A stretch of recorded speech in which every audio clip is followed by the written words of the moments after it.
महाराष्ट्र में भक्ति मार्ग के प्रणेता ज्ञानेश्वर अमर चित्रक था।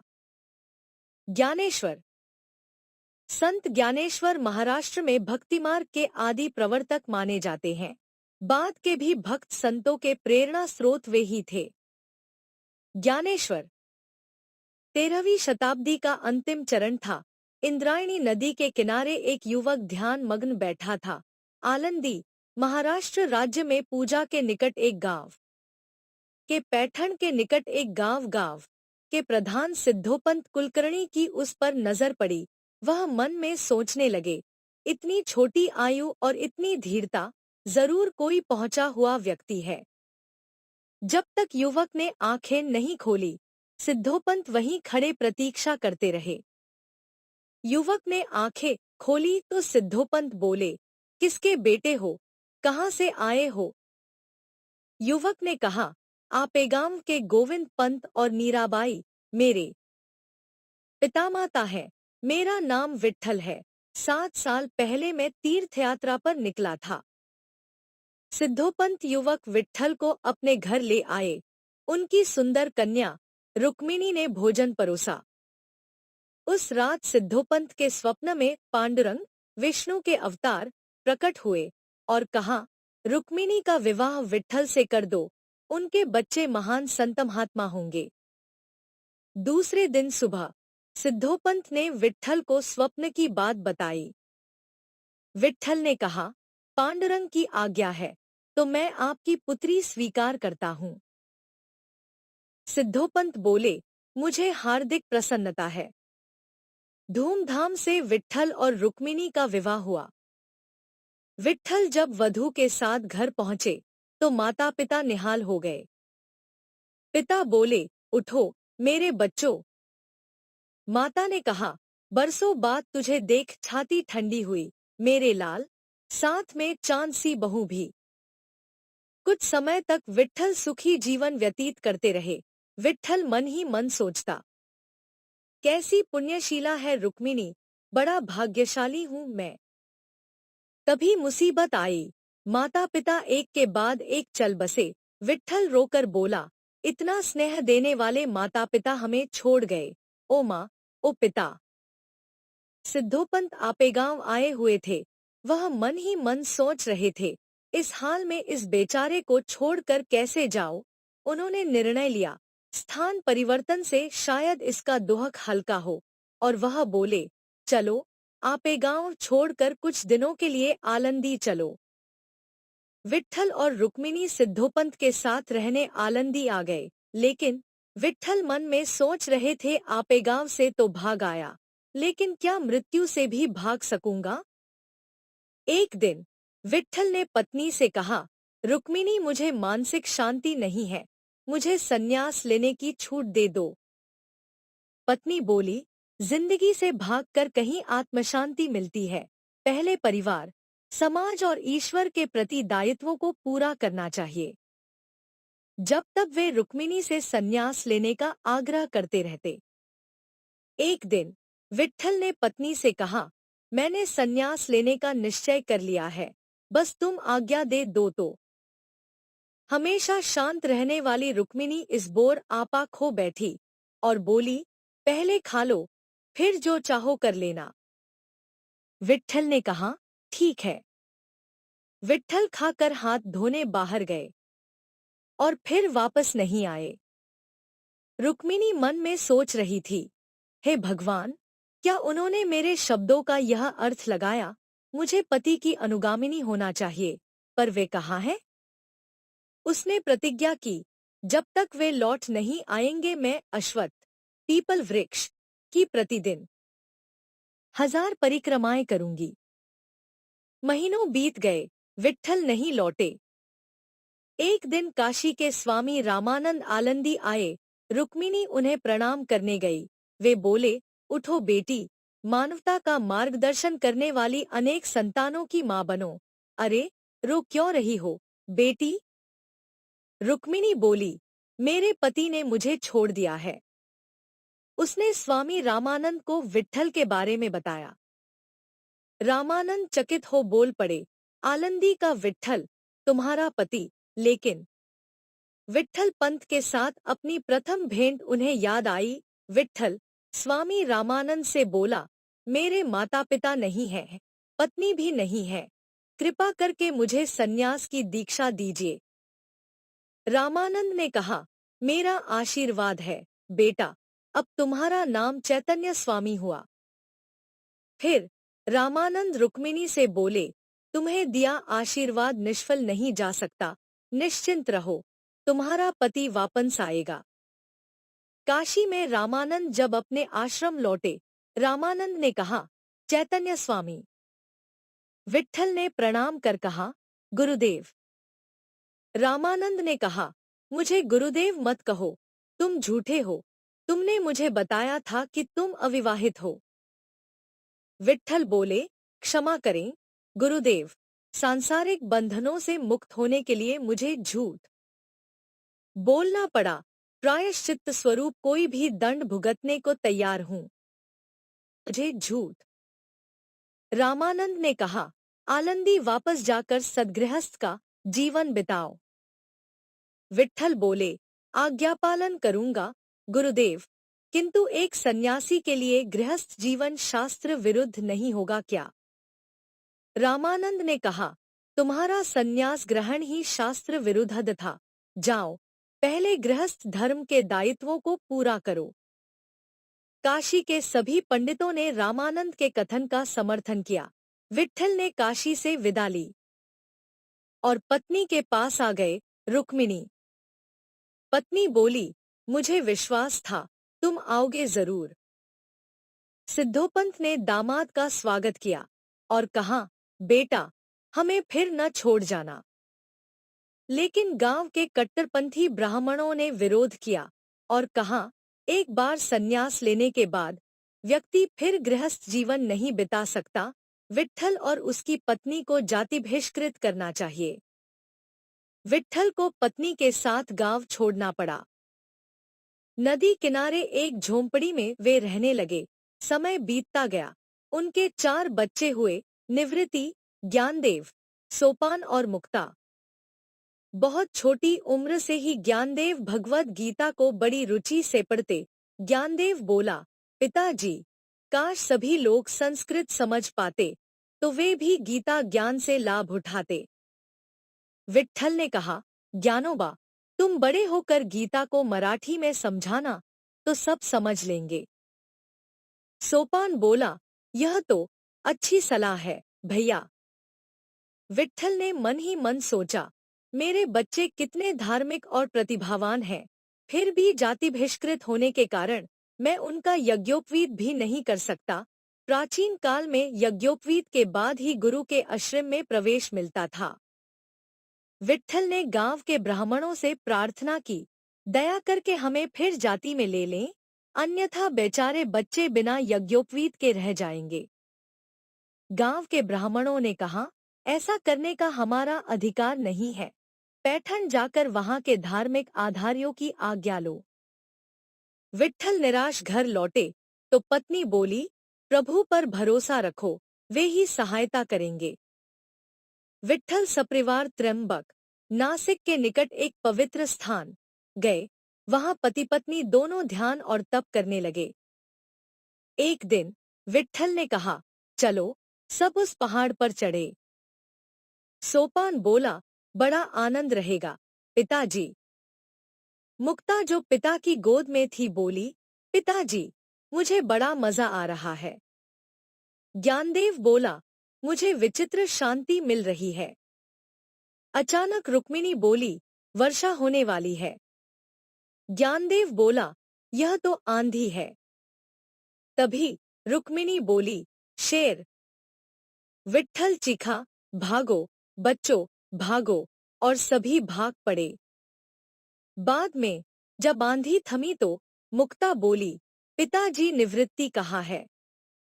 विट्ठल ने कहा, मैं समझा तुम्हारे साथ होगा। वे उनसे निष्फल खोजते फिरे। रुक्मिणी बोली, हे प्रभु, शेर ने तो नहीं झपट लिया। ज्ञानदेव बोला, चिंता मत करो माँ, वह आएगा, घर चलकर प्रतीक्षा करो।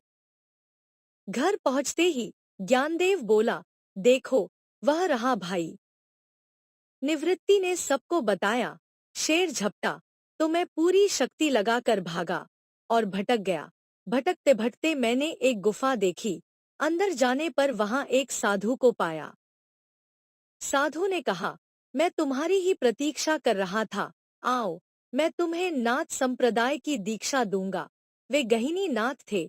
दीक्षा देने के बाद बोले, तुम ज्ञानोबा को दीक्षा देना।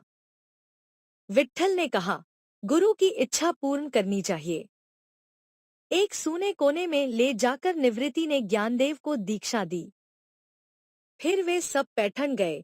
विट्ठल ने ब्राह्मण आचार्यों से फिर प्रार्थना की, हमें जाति में न लेंगे तो हमारे बच्चे यज्ञोपवीत के बिना वेदज्ञान से वंचित रह जाएंगे, और यह बड़ा अन्याय होगा। मेरे बच्चे बड़े होनहार हैं, यह ज्ञानदेव। किंतु ब्राह्मण आचार्यों ने हंसी उड़ाकर कहा, अगर यह ज्ञान का देव है तो इसे पढ़ने की क्या जरूरत। हाँ हाँ। तभी उन्होंने किसी को कहते सुना, जल्दी चल ज्ञान, जल्दी। गांव का पानी भरने वाला अपने भैंसे को हाँक कर ले जा रहा था। ब्राह्मण आचार्यों ने कहा, तुम्हारे ज्ञानदेव और इस भैंसे ज्ञान में क्या अंतर है। ब्राह्मण मंडली ठठाकर हंस पड़ी। तभी ज्ञानदेव मधुर स्वर में बोले, कोई अंतर नहीं है। उधर पानी भरने वाले ने भैंसे की पीठ पर चाबुक मारा।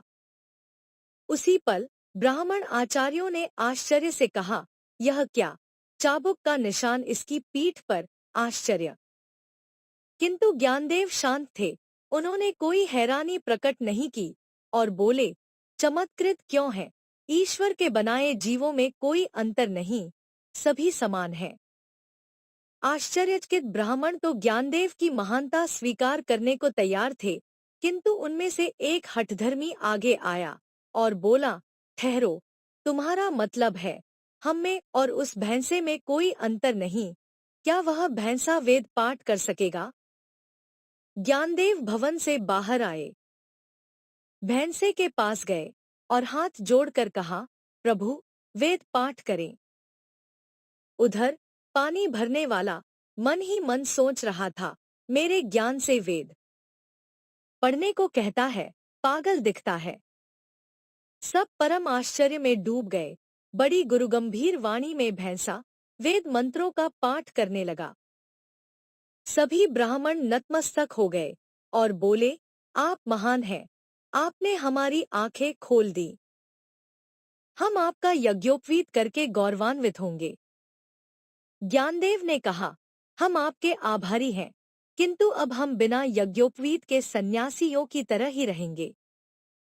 ब्राह्मणों ने कहा, कम से कम हमारा अभिनंदन पत्र तो स्वीकार कीजिए। फिर उन्हें सम्मानपूर्वक अभिनंदन पत्र दिया गया। उसी समय काशी से पैठन आए हुए स्वामी रामानंद भी उधर से गुजरे और बोले, विट्ठल, तुम्हें जिस लिए भेजा था वह काम पूरा हुआ, अब तुम अपनी पत्नी के साथ बद्रीनाथ जा सकते हो। विट्ठल और रुक्मिणी ने अपने बच्चों से विदा ली। रुक्मिणी ज्ञानदेव से बोली, मुक्ता की पिता समान संभाल करना। स्वामी रामानंद बोले, ज्ञानदेव, परमात्मा की इच्छा है कि तुम भागवत धर्म को प्रचार करो। ज्ञानदेव ने कहा, मैं तो उनकी इच्छा का दास हूँ, जो वे चाहेंगे वही करूँगा। जब सब पंढरपुर जाने लगे तो भैंसा भी उनके पीछे पीछे चला। वे नेवसे से होकर गुजरे तो मस्जिद देख ज्ञानदेव ने कहा, रात भर यहीं ठहर जाएं, मस्जिद में सो रहेंगे। तभी वहां एक मुल्ला आया और बोला, तुम यहाँ नहीं सो सकते, यह जगह मुसलमानों की है। ज्ञानदेव ने कहा, चलो पवित्र मस्जिद से ही पूछें कि वह किसकी है। प्रश्न पूछते ही एक आवाज गूंजी, यह जगह सभी की है। मुल्ला बोला, माफ करें, रात भर मस्जिद में शौक से ठहरें। दूसरे दिन यात्रा पर आगे बढ़े तो उन्होंने एक शवयात्रा देखी। तभी एक स्त्री शवयात्रा छोड़कर ज्ञानदेव की ओर खिंची चली आई और पैरों में गिर पड़ी। ज्ञानदेव ने उससे कहा, पति पुत्र के साथ लंबी आयु भोगो। स्त्री बोली, प्रभु, मेरे पति तो चल बसे, मैं सती होने जा रही हूँ। ज्ञानदेव ने कहा, पर हम तो प्रभु की आज्ञा के पालन करने वाले हैं, जिसने मेरे मुंह से तुम्हें यह आशीर्वाद दिलाया है, अब वही तुम्हारे पति को भी जीवित करेगा। कहाँ उपस्थित लोग ज्ञानदेव की बात पर हंसने लगे और कहने लगे, असंभव, मरा आदमी भी कभी जिंदा हो सकता है। ज्ञानदेव अर्थी ले जाने वालों से बोले, कृपया अर्थी को भूमि पर रख दें। अर्थी जमीन पर उतार दी गई। ज्ञानदेव बोले, तुम सच्चिदानंद हो, आत्मा, पुनः शरीर में प्रवेश करो, उठो, सच्चिदानंद। एक आदमी बोला, उठेगा क्या? दूसरा बोला, चुपचाप देखते रहो। दूसरे ही क्षण सच्चिदानंद उठ बैठा। स्त्री बोली, मेरे स्वामी। लोग आपस में कहने लगे, सपना है क्या? जो मैंने देखा वही तुमने भी देखा। लोगों ने कहा, तुमने मुर्दे को जिला दिया, असंभव को संभव कर दिखाया। ज्ञानदेव बोले, इसमें कोई बड़ी बात नहीं है, मृत्यु अंतिम सत्य नहीं है। गीता के अनुसार आत्मा अजर अमर है और मृत्यु तो जीर्ण वस्त्र उतार कर नया वस्त्र धारण करने के समान है, जब आत्मा एक शरीर त्याग कर दूसरे शरीर में प्रवेश करती है। लोगों ने कहा, प्रभु, हमें गीता के बारे में और बताइए, हमें ज्ञान दीजिए। ज्ञानदेव ने निवृत्ति की ओर देखा। निवृत्ति ने कहा, हाँ ज्ञानोबा, गीता को मराठी में समझाओ, इससे सबका कल्याण होगा। ज्ञानदेव बोले, जो आज्ञा। ज्ञानदेव ने सरल मराठी में धारा प्रवाह रूप से गीता की व्याख्या शुरू की। जैसे जैसे समय बीतता गया, उनके मुंह से जनभाषा में गीता, यही ग्रंथ ज्ञानेश्वरी नाम से प्रसिद्ध है, सुनने के लिए भारी संख्या में भीड़ उमड़ने लगी। भीड़ कहती, कैसी मधुरवाणी है, कितनी सरलता से समझाते हैं। गीता प्रवचन के बाद ज्ञानदेव सबके साथ आलंदी की ओर चले। राह में भैंसे ज्ञान का शरीरांत हो गया, उसको समाधि दी गई। आलंदी पहुंचने पर उनका भव्य स्वागत हुआ। लोग कह रहे थे, मुखमंडल पर कैसी दिव्य आभा है, हमें मुक्ति दिलाने को प्रभु ने अवतार लिया है। ज्ञानदेव के शिष्य बनने की लोगों में होड़ लग गई। केवल विसोबा नामक ब्राह्मण ही ऐसा था जिसे ज्ञानदेव फूटी आंखों नहीं सुहाते थे। वह मन ही मन सोच रहा था, जातिच्युत होकर भी ब्राह्मणों द्वारा अभिनंदित। हद हो गई। दूसरे दिन विसोबा गांव के कुम्हार के पास गया। ज्ञानदेव की बहन मुक्ता भी वहां थी। मुक्ता ने कुम्हार से कहा, मेरा भाई पूरन पोली, मीठी रोटी खाना चाहता है, एक तवा खरीदना है। जैसे ही मुक्ता ने पैसे देकर तवा लिया, विसोबा ने छीन कर पटक कर तोड़ दिया और कुम्हार से बोला, इन नीचों को कुछ भी बेचोगे तो तुम्हारे सारे बर्तन भांड फोड़ डालूंगा। विसोबा ने सोचा, उसका पीछा करके देखूं अब क्या करेगी। सिसकती रोती मुक्ता घर आई और भाइयों को बताया तो ज्ञानदेव बोले, रोती क्यों हो, मेरी पीठ पर रोटी सेंक लो। मुक्ता ने वैसा ही किया। विसोबा खिड़की से देख सोच रहा था, ये कर क्या रहे हैं, बिना आंच के रोटी सिंकेगी कैसे? पर रोटी तो फूलने लगी। विसोबा बोला, नहीं, असंभव, यह तो सिंक गई, ज्ञानदेव महान है। और ज्ञानदेव के पैरों पर गिर गया। एक दिन ज्ञानदेव भाइयों और बहन के साथ एक दीवार पर बैठे थे कि अचानक बोले, देखो, योगी चंगदेव सिंह पर सवार होकर हमसे मिलने आ रहे हैं। सबने कहा, चलो स्वागत करें। ज्ञानदेव ने कहा, बैठे रहो, ऐसे ही चलेंगे।